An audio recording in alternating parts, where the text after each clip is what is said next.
In a towering glass-walled conference room high above New York City, tension buzzed like static. CEO Michael Grant strode in, his face a storm of frustration. His billion-dollar AI logistics system, once hailed as revolutionary, was now crashing, dragging the company's stock with it. Around him, executives muttered nervously, offering no solutions. In the corner of the room, unnoticed by most, 14-year-old Maya sat quietly, her fingers dancing across a tablet as she doodled complex patterns that looked like art, but were actually algorithms. Maya was there because her mother, Angela, was the cleaning lady. Each day after school, Maya waited quietly as Angela mopped the floors of the high-rise office.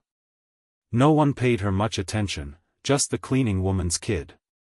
But Maya watched. She listened. She learned. As Michael slammed his fist on the table and said, "We've tried everything, nothing works," Maya looked up. Her heart pounded, but something inside her pushed forward. She raised her hand. "I think I know what's wrong," she said softly. The room froze. Executives turned, confused. Some smirked. "Who's that?" someone whispered. But Maya stood, clutching her tablet, eyes full of quiet confidence. "The system's not failing," she said. "It's looping itself. The code keeps trying to fix something that's already been fixed, it's chasing its own tail." The room went silent. One of the tech leads blinked, looked at the screen, and muttered, "Wait, she might be right." No one had seen her before. But in that moment, Maya became impossible to ignore. And a storm of change, led by a cleaning lady's daughter, was about to begin. Laughter echoed through the boardroom like a reflex against discomfort. Executives shifted in their leather chairs, amused and dismissive.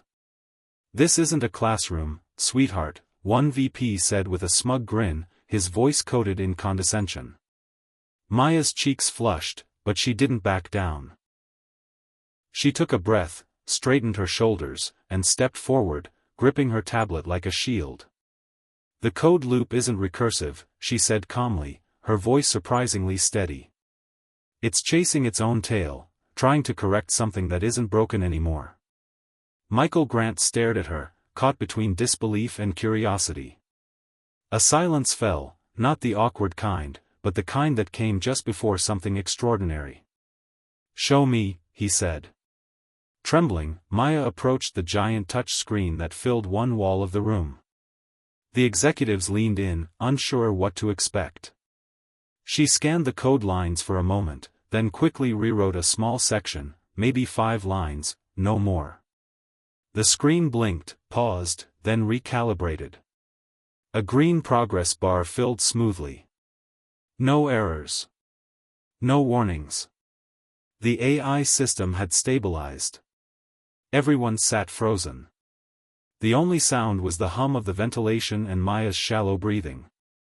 Then came a whisper, "She did it." Another voice, "That can't be real." And finally, a slow, stunned round of clapping, growing louder, until the entire room erupted in applause. Michael Grant didn't clap. He just looked at Maya, eyes wide, not with pity or surprise, but with awe.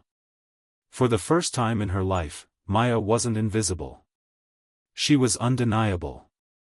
The golden glow of the city seeped through the tall windows of Michael Grant's private office, casting long shadows across the sleek furniture. The chaos of the day had faded, but the question still echoed in his mind. He sat behind his desk, staring at the door as Angela and Maya stepped inside, unsure why they'd been called. Michael looked at Maya first, then turned to her mother. "Where did she learn to do that?" he asked, his voice softer now, not a CEO demanding answers, but a man humbled. Angela hesitated, her hands nervously twisting the handle of her cleaning cart. "She teaches herself," she said quietly. "Library books. YouTube tutorials. Sometimes. She watches the engineers talk through the glass while I mop. We couldn't afford tutors. Or classes. I clean floors so she can rise above them." Her voice cracked at the last word, and she quickly wiped her eyes with the sleeve of her uniform. Michael leaned back, stunned. Shame settled in his chest like lead. He had walked past Angela countless times, barely acknowledging her, never imagining that behind the quiet woman with a mop was a girl teaching herself to decode the future. He looked at Maya, whose eyes held both brilliance and quiet resilience. "She shouldn't be scrubbing floors through you," he said, his voice thick with emotion. "She should be coding the future." For the first time in his career, Michael realized that genius doesn't always come from Ivy League boardrooms or polished resumes. Sometimes, it wears sneakers, waits quietly in corners, and is born from sacrifice, not privilege. And in that moment, he made a silent vow. Maya's future would not be limited by the world's expectations, starting now. The media hall buzzed with anticipation. Reporters, shareholders, and tech insiders packed every seat. Camera lights flashed, fingers hovered over keyboards, ready to capture the CEO's explanation for the sudden, miraculous recovery of the company's billion-dollar AI system. Michael Grant stepped up to the podium, impeccably dressed but visibly emotional. He cleared his throat, the usual corporate polish gone from his voice. "Today, I was going to tell you how we saved our AI platform. How we turned the tide. But the truth is, I didn't fix anything."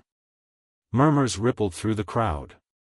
He paused, then stepped aside, motioning gently toward the edge of the stage. "This," he said, "was all her." Maya stepped into the spotlight, hesitant, holding her mother's hand. A 14-year-old in a simple hoodie and jeans, standing before a sea of professionals in tailored suits. "She's not a prodigy from a private school," Michael continued. "She's the daughter of a woman who cleans our floors. A girl who taught herself code from library books and YouTube. And yesterday, she solved a problem that baffled some of the brightest minds in our industry." The room was silent, every face locked on the young girl with big eyes and bigger courage. Michael turned to Maya. "We're offering you a full academic scholarship. Mentors from our senior engineers. And a place at our innovation lab, effective today." The crowd erupted. Standing ovation. Applause that thundered through the hall. Maya and Angela clung to each other, tears streaming down their faces, tears of pride, disbelief, and overwhelming relief. In that moment, it wasn't just a billion-dollar system that had been fixed, it was the way people saw potential. And who gets to be part of the future? The city stretched endlessly below them, bathed in the amber glow of a setting sun. The rooftop was quiet, far from the buzz of meetings and monitors inside.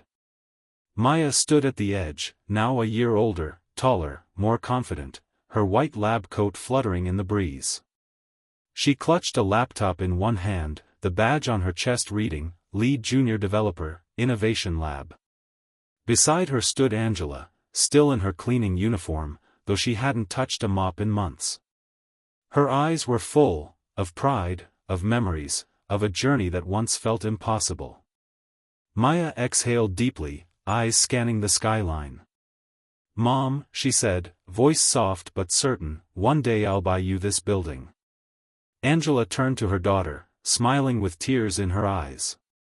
"I don't need a building," she replied. "Just keep opening doors, for girls like you." Maya looked at her, the weight of that simple promise sinking into her soul. They leaned into each other, arms wrapping tightly, mother and daughter silhouetted by the burnished sky. In that golden moment, nothing else mattered. Not money. Not status. Just love, belief, and the quiet power of someone being seen for who they truly are. A janitor's daughter had changed a billion-dollar company, and was just getting started. In a world that often measures worth by titles, wealth, or pedigree, Maya's story is a reminder that brilliance knows no boundaries, and that sometimes, the most extraordinary minds come from the most overlooked places. What began as an ordinary day in a high-rise boardroom became a turning point not just for a failing company, but for a young girl with a gift the world almost missed. Through quiet courage, Maya stepped into a space where she wasn't invited, and changed everything. Her mother's sacrifices, made in silence and humility, became the foundation of something revolutionary. And Michael Grant, a powerful CEO, found his greatest leadership moment not in asserting control, but in stepping aside to let the future shine through a 14-year-old girl's eyes. This is not just a story about fixing code. It's about the power of being seen, the impact of lifting others up, and the beauty of opening doors for those who come after you. It's a story of grace meeting opportunity, and rewriting the rules of who gets to belong in the rooms where decisions are made. Maya didn't just solve a billion-dollar problem. She reminded us that genius can come from anywhere, and that when given a chance, even the smallest voice can spark a revolution. And in that revolution, hope is born, for every child dreaming in silence, and every parent sacrificing in the shadows.